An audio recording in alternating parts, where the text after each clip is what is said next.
Silakan, Bib.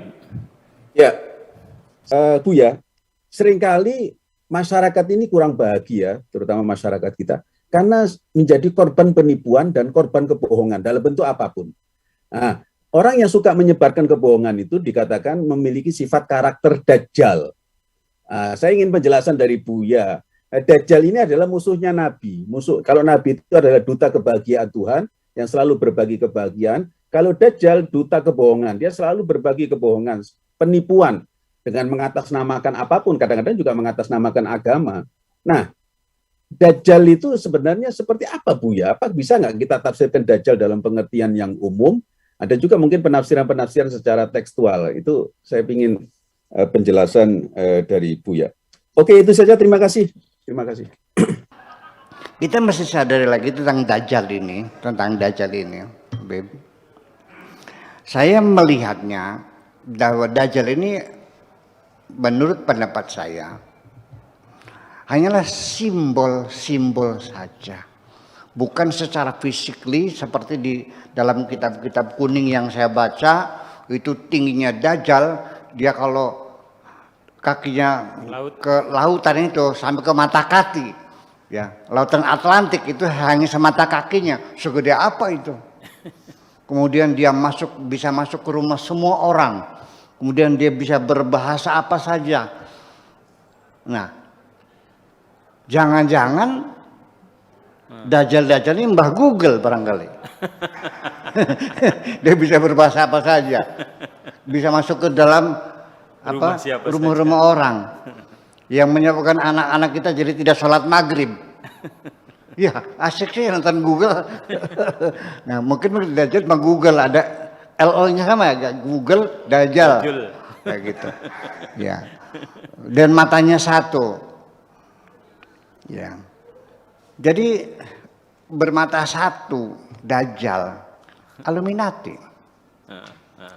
Ya, jangan-jangan itu Dajjal itu adalah negara yang tersembunyi. Ya, negara yang tersembunyi tapi dia yang mengatur dunia ini. Iya. Ya, daulah khafiyah. Mamlakatun khafiyatun tahkumul bilad, tahkumul alam. Ya, mamlakatun khafiyatun, kerajaan yang tersembunyi, orang tidak tahu di mana tempatnya, raja siapa, tapi tahkumul alam, mengatur dunia ini. Itu ya, boleh bisa saja ini Freemasonry, ya, thariqah Masuniyah, yang terdiri dari orang-orang yang memiliki modal-modal besar yang mengatur dunia ini sampai semau dia. Ya, di mana saja ketika ada presiden lawan dijatuhin kok, betul nggak? Presiden mana? Irak lawan jatuh, Gaddafi lawan jatuh semuanya. Ngatur dunia ini. Siapa itu? Nggak tahu, karena dia tersembunyi. Khofi. Non? Khofi. Iya, kan gitu. Matanya satu, iya. Dan simbol-simbolnya juga ada, gitu. Ya, di Indonesia ada nggak? Ya ada. Di Cina ada, di seluruh dunia ada kok. Ya. Dan mereka jumlahnya tidak banyak, sangat eksklusif sekali. Mereka yang memegang kekuasaan ini.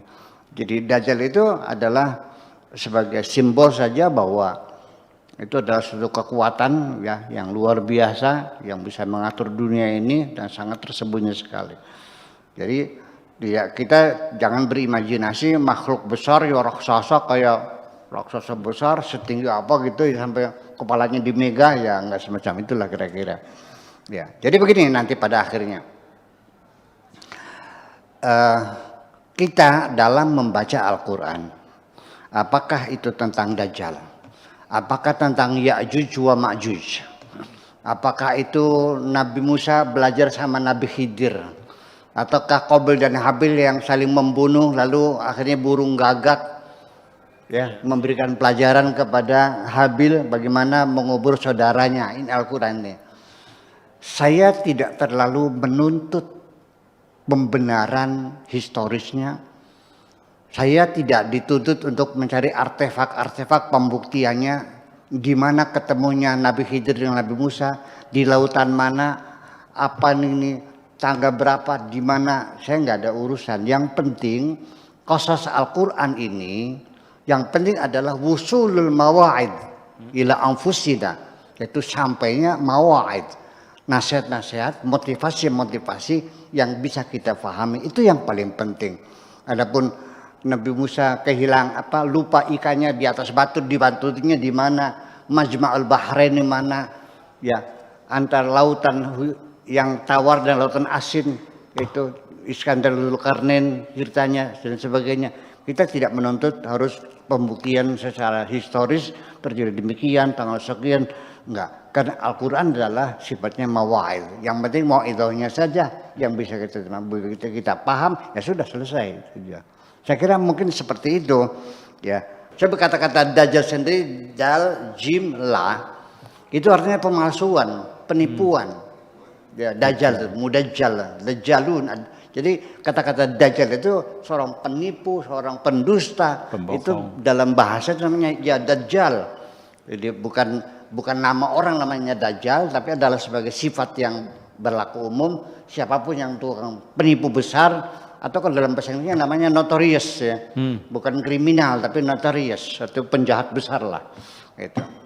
Terima kasih, gitu aja. Baik, terima kasih.